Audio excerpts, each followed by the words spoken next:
يا بلبل الأغصان غرد مدى الأزمان عن أهل وحي الله عن Allah subhanahu wa ta'ala says in the Quran, لَقَدْ كَانَ لَكُمْ فِي رَسُولِ اللَّهِ أُسْوَةٌ حَسَنَةٌ. That indeed Allah subhanahu wa ta'ala is giving emphasis in this verse. لَقَدْ, the word لَقَدْ in Arabic is for emphasis.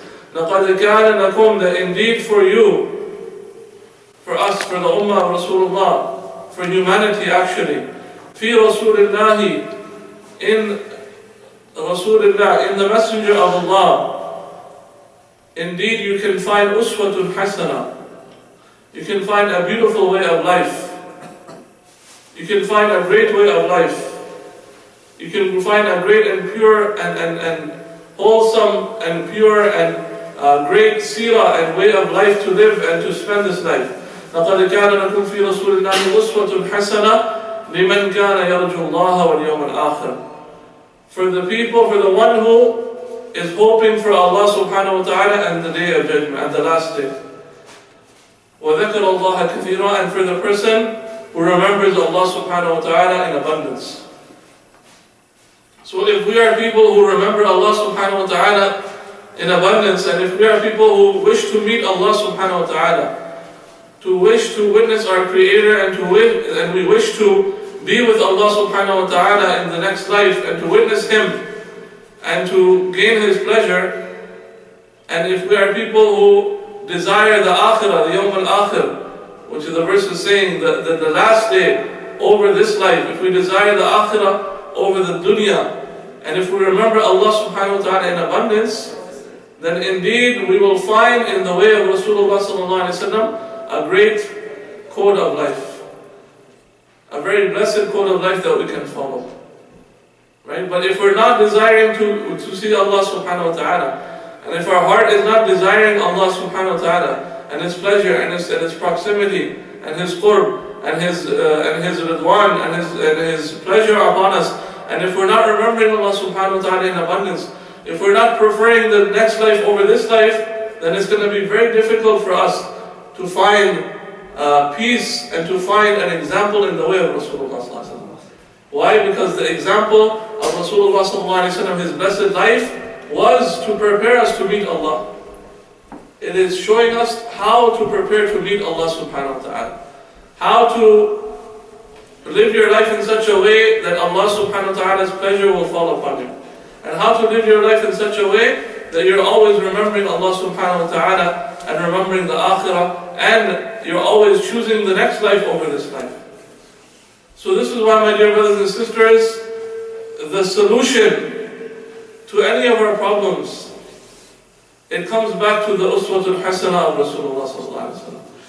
Any problems that we have, and we start from the family, we start from the self, our own nafs. If we have any struggles, any difficulties, we're going through any problems, the solution can be found in the blessed life of Rasulullah sallallahu alaihi wasallam. But we just have to reach out and to study and to sit with the scholars who explain the blessed seerah of Rasulullah sallallahu alaihi wasallam and cause us to reflect upon those events in the life of Rasulullah sallallahu alaihi wasallam.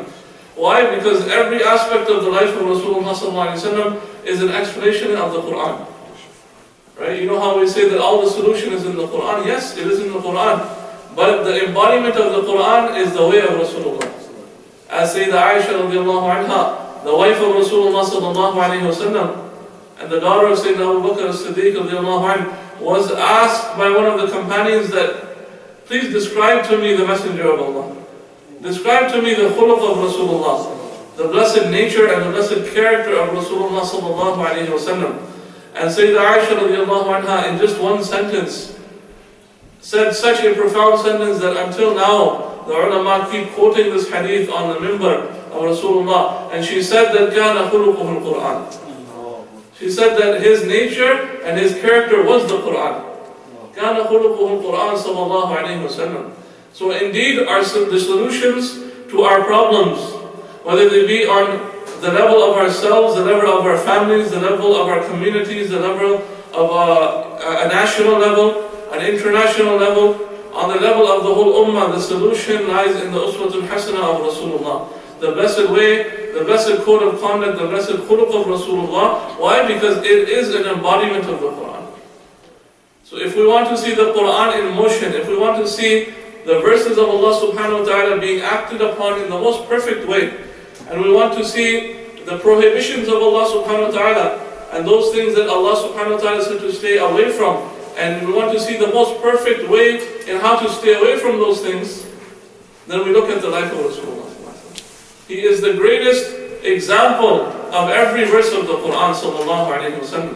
Why? Because the Quran was revealed to him sallallahu alayhi wa sallam, and this mission was given to him sallallahu alayhi wa sallam. And indeed he completed the mission, and he spread the Quran, and he taught the Quran, and he taught the wisdom through his blessed embodiment of the verses of the Quran sallallahu alayhi wa sallam. So what we have to do is always go back to the Uswatul Hasana and the Seerah of Rasulullah sallallahu alayhi wa sallam. We all have problems. We all have problems, whether it be within ourselves, within the families, within the communities. There are many issues that come up. Well, my dear brothers and sisters, what we have to do, and I always say that, in the past, in the time of Rasulullah sallallahu alaihi wasallam, the Sahaba and the companions with the Prophet sallallahu alaihi wasallam would make jihad, and they would go in the way of Allah subhanahu wa ta'ala in the battlefield to defend the religion of Islam, and to defend Tawheed, and to defend the kalima, La ilaha illallah Muhammadur Rasulullah sallallahu alaihi wasallam. But in our day and age, the jihad is a struggle. It's a struggle to maintain the kalima and maintain the teachings of Islam within ourselves and within our homes and within our communities. This is our jihad. Alhamdulillah, we don't have to go to the battlefield. Allah subhanahu wa ta'ala in this country has given us freedom of religion. It is engraved in our Charter of Rights and Freedoms. Section 2, freedom of religion. Alhamdulillah, we are free to believe in whatever we want. We are free to be Muslims. But what is our struggle? Because jihad doesn't only mean fighting, it also means struggle. Juhud means struggling in the way of Allah. This has many forms. Yes, it can be in the battlefield, it can be in your homes, it can be against ourselves and our nafs, to struggle against evil actions and to stay away from them. This is also jihad fi sabilillah. To learn knowledge, this is also jihad fi sabilillah. To go out in search of knowledge. Different types of jihad. And may Allah subhanahu wa ta'ala make us people of jihad and struggle. That we struggle in the way of Allah. So this biggest struggle that we have is to purify ourselves and to purify our houses and our homes and our communities from anything which is displeasing to Allah and His Messenger sallallahu alayhi wa sallam. And the only way we can do that, and it's not easy, I'm telling myself before any of us, it's a big struggle. And this is the greatest struggle that we have against our nafs, against our egos, because our nafs and ammara bisu is always pulling us down towards evil. And the ruh which is within us, the spirit, is always trying to pull us towards khair, towards good, towards Allah and His Messenger sallallahu alayhi wa sallam. There is a constant battle going on. And sometimes we win and sometimes we lose. But we always have to come back to Allah and His Messenger sallallahu alayhi wa sallam. And the only way we can do that is if we, like in the time of Rasulullah sallallahu alayhi wa sallam, there would be a flag for jihad. And that flag would have the kalima on it. And the Prophet sallallahu alayhi wa sallam would give that flag to some of the Sahaba, some of the generals of the army, and they would say, carry this flag into battle. Likewise, metaphorically speaking, not literally speaking, but metaphorically speaking, we have to take that flag and plant it in our homes. Each one of us has to take that flag of our kalima, of our belief, of La ilaha illallah Muhammadur Rasulullah sallallahu alayhi wa sallam, and we have to plant that flag in our hearts and in the hearts of our family members at least. The least we can do is look after ourselves and our families. That's the least we can do. Prophet sallallahu alayhi wa sallam said, each one of you is a shepherd. Right? Each one of you is a shepherd, and each one of you should look after their flock. Right? What does that mean? That the people that are under your care, the people that have rights over you. For example, if you're the head of a family, you have a wife, you have a spouse, you have children. At least look after yourself and your children and your family. That's the least you can do. And if we're doing that, then we spread out more and try to help the community even more. So we put that flag and we plant. How do we plant that flag? That means any dispute, any problem that occurs in our house, amongst the members of the family, amongst the members of those people living in our house, whether it be the mother and father, whether it be the husband and wife or the children, we have to make the niyyah and the firm intention that we resolve that according to Islam. We resolve that according to what is pleasing to Allah and His Messenger sallallahu alaihi wasallam. We have to make that. Otherwise, you can never win. If we say we're going to try to solve an issue based on my intellect versus your intellect, or my understanding versus your understanding, you're never going to win. It's always going to be a lopsided decision. And this is going to continue on, and the worst thing it is, when there's a dispute, and it's never solved, it goes into the next generation. Have you seen that? Often that happens, that for example, a mother and father have, one generation has a dispute, and then the dispute is not solved, and it continues so much that it carries on to the next generation, even though the next generation had nothing to do with it. The children had nothing to do with it, but now the children are involved. The children are not speaking to each other. A cousin is not speaking to a cousin. A brother is not speaking to a sister. A brother is not speaking to a brother. Why? Because the dispute that was before us in another generation, now we have to carry this on. Is this the way of Islam? No. If we had just solved it according to the Quran, according to the Sunnah and the Uswatul Hasana of Rasulullah sallallahu alayhi wa sallam, putting these things forth and putting our own nafs back, right? That we are nothing that we have to solve, even if we're wrong.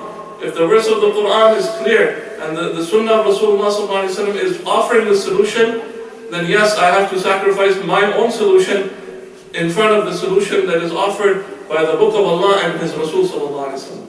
If we do that, then every dispute can be solved. But sometimes what happens is we get heated. And if there is a heated debate between the family members, then why not invite a negotiator? Get a mediator. In Islam, we're allowed to have a mediator. The Prophet ﷺ would mediate disputes. One of the sunnahs of Rasulullah, there would often be tribal arguments and wars as well between different tribes in the time of Rasulullah ﷺ. And not only did he solve the disputes between the tribes, he actually made them brothers and sisters in Islam. Right? There were people who were fighting with each other for centuries.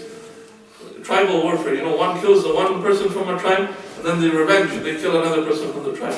Another person then kills, and it goes on and on for centuries sometimes, this thing. And they never forgive each other. And look at the rahmah that Allah subhanahu wa ta'ala sent the Prophet sallallahu alayhi wa sallam. Rahmatul lil alameen sallallahu alayhi wa sallam. For example, Aus and Khazraj, these were two tribes in Medina of Jews, and they were fighting against each other for a long time. When the Prophet sallallahu alayhi wa sallam came, he invited them to Islam, and he invited them not only to Islam, but they became brothers in Islam.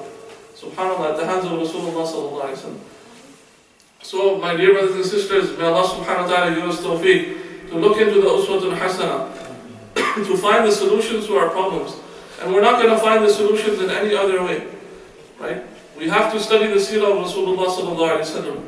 We have to study the seerah of the Ummahat al-Mu'mineen, of the wives of the Prophet sallallahu alayhi wa sallam, and to guide our daughters and our sisters and our mothers. And for the males, we have to look at the seerah of Rasulullah sallallahu alayhi wa sallam. All the resources are there, we just have to reach out. If we don't fill the gaps with khair, shaitan will fill these gaps with shar. There's two things, there's khair and shar. There's good, there's goodness, and there's shar, there's evil. فَمَنْ يَعْمَلْ مِثْقَالَ ذَرَّةٍ خَيْرًا يَرَهُ وَمَنْ يَعْمَلْ مِثْقَالَ ذَرَّةٍ شَرًّا يَرَهُ. Allah subhanahu wa ta'ala says in the Quran that a person who acts even an atom's weight of khair, he will see it on the day of judgment. And anyone who acts even an atom's weight of shar, evil, will see that on the day of judgment. So if we don't fill our time, if we don't fill the gaps in our life with khair, if we don't use our time to do goodness, then shaitan, we live in such a society where shaitan will cause us to do evil.